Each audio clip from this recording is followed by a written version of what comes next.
Yo, what's good, fam? Buckle up for a story that'll hit you right in the feels. It's a stormy night on a twisty mountain road in Oregon. Rain coming down so hard it's like the sky's crying. David Harper, a single dad, is gripping the wheel of his beat-up pickup, wipers barely keeping up.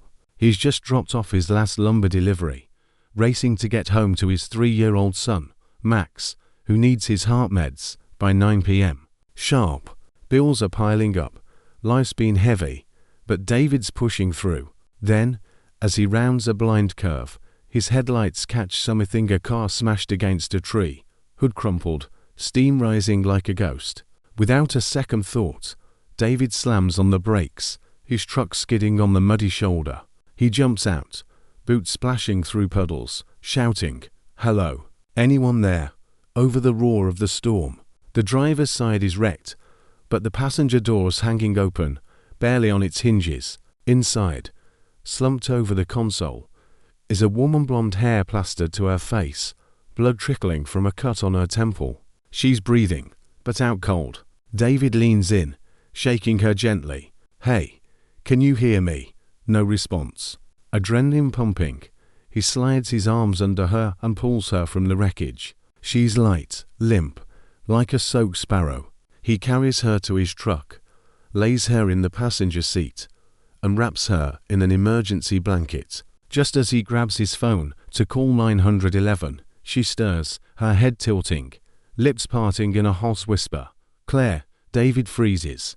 That name, that voice, it's like the world stops. He looks at her, rain streaking the windshield, and his heart drops. Her face, it's impossible. The curve of her jaw, the arch of her eyebrows, that faint dimples like staring at his late wife, Emily, who died 2 years ago. But this woman, Claire, isn't Emily. Her hair's longer, her voice rougher, but the resemblance is spooky. She whispers Claire again, eyes fluttering shut. David's hands shake. He dials 911. Car accident victim, alive but unconscious, 10 miles east of Millridge, off the main pass. Send an ambulance. He stares at her, questions screaming in his head. "Who are you? Why do you have my wife's face?" The ambulance lights flash in the distance, but David can't shake the eerie feeling in his chest, part fear, part recognition, part something he can't name. He carries her to his small house, laying her on a guest bed in the corner. Rain drips from her coat onto the wood floor, but he's too rattled to care. Max, his son, stands in the doorway in dinosaur pajamas, clutching a stuffed bunny, staring at Claire. "Mommy," he whispers. David's heart cracks. He kneels beside Max. "No, buddy, this is Claire. She's just staying for a bit." Max blinks, unsure, but his eyes linger on her as she stirs, lashes fluttering. By morning, Claire's awake, sitting at David's kitchen table in one of his old flannel shirts, her hair still damp. She stares out the window, piecing the world together. No ID, no phone, no memory of where she was headed, just her name and a haunted look. "I can cook," she says after a long silence. "To thank you for letting me stay." David hesitates. "You don't have to." "I want to," she insists. She moves through his kitchen. She's been there before, chopping onions with ease, cracking eggs like it's muscle memory. The smell hits David like a freight train. Scrambled eggs with chives, toast with garlic butter. It's Emily's Sunday breakfast, down to the last detail. Max runs in, drawn by the scent, climbing into his chair. Claire sets a plate in front of him, smiling. "Eat up, sweetheart." Max beams. "Thank you, Mommy." Claire freezes. David holds his breath. She sits beside Max, her smile shaky but warm. "You're welcome, Max." Later that night, Max has a nightmare, sobbing and clutching his chest. David rushes in, but Claire's already there, kneeling by the bed, wrapping Max in her arms. "It's okay, baby. I'm here," she whispers. "Don't go," Max cries. "Please, Mommy, don't go." Claire's eyes meet David's, wide and wet. She rocks Max, promising, "I'm here." David stands in the doorway, the past choking him. In the dim nightlight, Claire's face is a memory he can't escape. He turns away before tears full. The next morning, Claire's by the window, Max asleep in her lap, her hand protective on his back. "I should leave soon," she says as David walks in. "You can stay," he blurts, then softer, "until we figure out where you belong." Claire looks at Max. "I think part of me already knows." 2 weeks pass, and Claire doesn't leave. She goes with David to the grocery store, the pharmacy for Max's meds, even the diner where she helps with breakfast prep for fresh eggs. Every night, she's back at the house, waking with Max curled into her side like he's always known her. David watches their bond grow, his chest tight with a strange ache. He stops correcting Max when he calls her mommy. Claire doesn't encourage it, but she doesn't stop it either. Her laugh, when Max spills juice and cries, is so like Emily's, full of life, echoing uninvited. At night, David sits on the porch, lighting a cigarette he rarely smokes, staring at stars through the trees.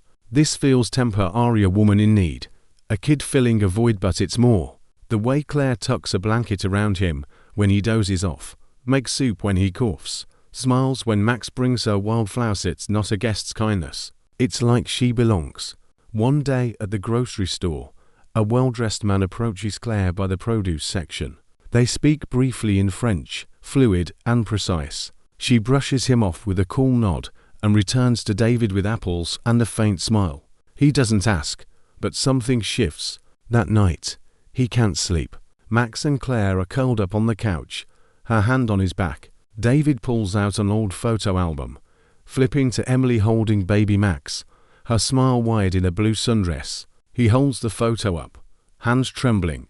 Claire's sleeping face mirrors Emily's arm tilt of the head, same crinkle in her smile. The air feels heavy. "Who are you, Claire? And why does my heart hurt when you're near?"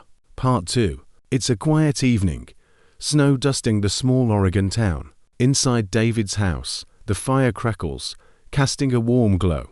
Max is asleep on the couch, clutching his stuffed elephant, tucked under a blanket. David sits at the kitchen table, holding a framed photo of Emily, his late wife, smiling with baby Max in her arms.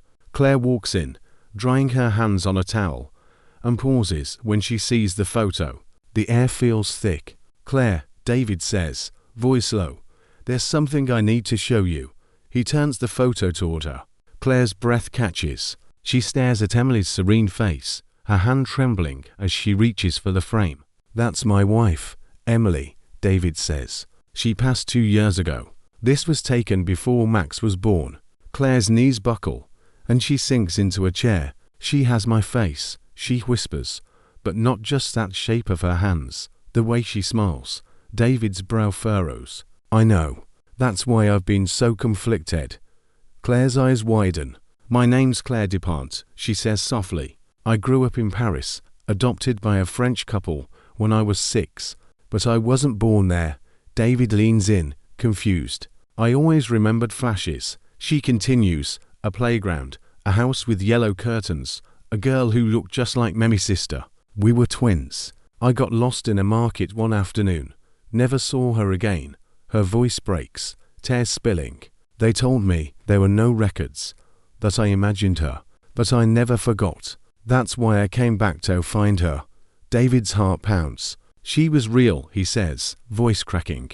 "And she was everything." Claire's tears fall freely. "And now she's gone," she whispers. "And I fell in love with her husband." David looks away, jaw tight. "I believe you," he says finally, staring out at the snow. "But I don't know what to do with this." Claire grabs her coat. "I should go. This is too much." She pauses at the door, voice trembling. "For a moment, I thought I found a family, that I belonged." The door clicks shut behind her. David stands in the silence, holding the photo, his world spinning. He's lost Emily once, and now it feels like he's losing her again. Claire slips out before dawn, her footsteps soft as she gathers a sweater, shoes, and a photo of Max smiling in her arms. She leaves a note on the coffee table, her handwriting shaky but neat. "David, I love you and Max. I came searching for a family and found both of you, but I can't stay. I can't take Emily's place. She was your wife, his mother, the foundation you built. I thought I could help you heal, but I fear I'll break everything. Please forgive me, and forgive yourself. Always, Claire. She takes one last look at David and Max sleeping, then steps into the morning mist, her silhouette fading. Max stirs, clutching his elephant, and wakes, blinking. Daddy, Mommy. David jolts awake, rushing to the living room. Max is on the couch, tears welling, the note beside him. David scoops him up. It's okay, he whispers, voice cracking. She had to go, but she loves you so much. Max sobs. I want Mommy. His tears soaking David's shirt. The note's words burn love, pain, departure. David knows he can't let this end. He grabs his phone and dials Dr. Green. This is David Harper. I need Max's test results. A pause. He has a rare genetic condition. There's one full match for a bone marrow transplant. Claire DuPont. She agreed to be tested, but we're missing her contact details. The name hits like thunder.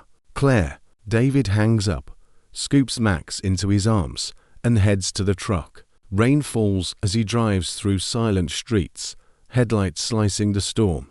He checks Claire's usual spots: cafe, the community center, the overlook where they shared hot chocolate. Nothing. His phone boots says a text. Meet me at the old bridge. I understand.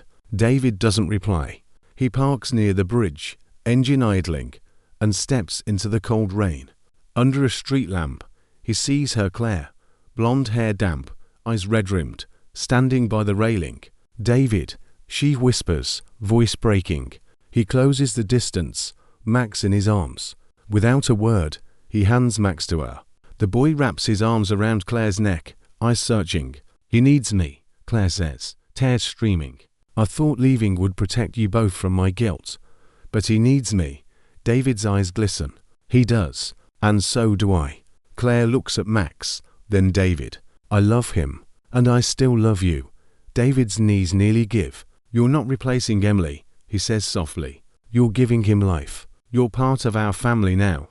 She brushes her hand across his cheek, rain mixing with tears. David pulls them both into his arms. The three huddled under the street lamp, rain falling like a promise. Welcome home, Claire, he whispers into her hair. She looks up, eyes full of relief. I'm not leaving again. We're not letting you, David says, voice firm. They stand together, a family reformed under a forgiving sky, bound by love and a second chance. It's a late afternoon on the Oregon coast, waves crashing softly, a breeze carrying the scent of salt and wildflowers. Lanterns sway from driftwood posts, picnic tables draped with white cloths and dotted with berry tarts. Claire's signature dessert. The small towns gathered on the beach, barefoot, laughing, toasting. It's not a holiday or a milestone, but a celebration of something deeper: Max's recovery. The kids running circles by the water, squealing as seagulls scatter, his cheeks pink, eyes bright. Life's back in his little body. Claire watches from a few steps away, her white dress dancing in the wind, blonde hair in a loose braid. David comes up behind her, his hand grazing her back. He hasn't stopped smiling all day, he says. Claire's lips curve. Neither have I. David grins. Good, 'cause I've got something to ask you. The party noise fades as David pulls a small velvet box from his pocket. He opens it, revealing a simple gold ring engraved with three names: Max, Claire, David. Claire's breath catches. The crowd quiets, sensing the moment. I know we can't replace what was lost. David starts, voice steady, but thick with emotion. Emily will always be part of me, part of Max. But life's given us a second chance to build something new, not in her shadow, but with her memory blessing us. Claire, you're not just part of our story, are the heart of it. Will you marry me? Silence hangs for a heartbeat. Claire's eyes shimmer as she nods. Yes, she whispers. Then louder, yes. Cheers erupt. Max, catching on, runs over with sandy feet, wrapping his arms around their legs. Are we getting married? He grins. David scoops him up, laughing. We are. Claire kisses Max's forehead, then David's cheek, then his lips as the crowd hoots and claps. Later, by the bonfire, David speaks to the guests. This town held me up when I lost everything, he says. And this woman, he looks at Claire, gave me the courage to live again. He pauses. Tonight, I'm announcing a scholarship fund into names: Emily Caldwell, who gave me the greatest gift of my life, and Claire DuPont, who saved him. Gasps turn to tears, then applause.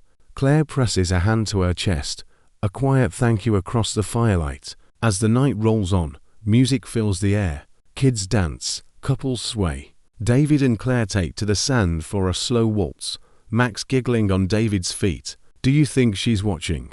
Claire asks, head on his shoulder. I know she is, David says. And I think she's smiling. Claire closes her eyes, letting the last threads of doubt drift away. They haven't replaced Emily, they've honored her, building a new love grounded in truth. Morning sun spills through lace curtains into David's modest kitchen, the smell of cinnamon rolls mixing with scrambled eggs and toast. Claire's at the stove, humming, hair in a loose bun.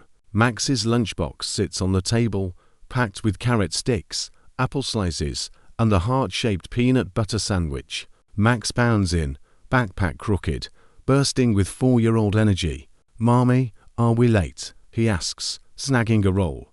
Claire kneels, fixing his coat zipper. Not if we leave now, sweetheart. Go get your shoes. Max darts off, giggling. David leans in the doorway, coffee mug in hand, watching with quiet awe. The light, the smells, the sound of life fights all back. I could get used to mornings like this, he says. Claire turns, face glowing. You already have. He kisses her forehead. She used to make cinnamon rolls like these. Claire nods. I know, but they never smelled this good, he adds with a grin. Claire laughs, soft and real, touched by the nod to her sister. She'd have loved you, David says gently, and she'd be proud. Max shouts, shoes are on. Let's go. Claire grabs her keys, but David stops her, holding her hand. Claire, he says, love isn't about replacing someone. It's about carrying them with us while building something new. You're not her shadow, we are the new light in our lives. Claire's eyes well up, but she smiles, brushing a kiss on his cheek. Come on. Our little guy's got a future to chase. They step into the morning sun, Max skipping ahead, hand in hand. The words linger like a prayer. Love doesn't replace the past, it redeems it. Months later, the scholarship fund is thriving, helping kids like Max chase dreams, despite medical or financial hurdles. Claire's settled into the rhythm of their life, teaching Max more French, cooking Emily's recipes with her own flair, and filling the house with warmth. One evening, they're at the community center for a fundraiser. Max, now stronger, races around with other kids, showing off his counting in French. Claire and David sit at a picnic table, watching. A neighbor, an older woman who knew Emily, approaches. You've brought this town back to life, she says to Claire. Emily's smiling somewhere, knowing her boy's got you. Claire squeezes David's hand, her heart full. That night, back home, Max is tucked in, his stuffed elephant under his arm. Claire and David sit on the porch, stars peeking through the Oregon sky. She pulls out a small notebook, something she's kept since Paris. I used to write about finding my sister, she says. Now I write about finding home. She shows him a page. I thought I'd lost everything when I lost her. But I found Max, David, and the love I never expected. Emily's not gone, she's in every laugh, every meal, every moment we build together. David reads it, his throat tight. You're not just writing our story, he says. You're living it. Claire leans into him. And I'm not stopping. The next summer, they're back on the beach for their wedding. It's small, just townsfolk, wildflowers, and a guitar player strumming softly. Max is the ring bearer, beaming in a tiny suit.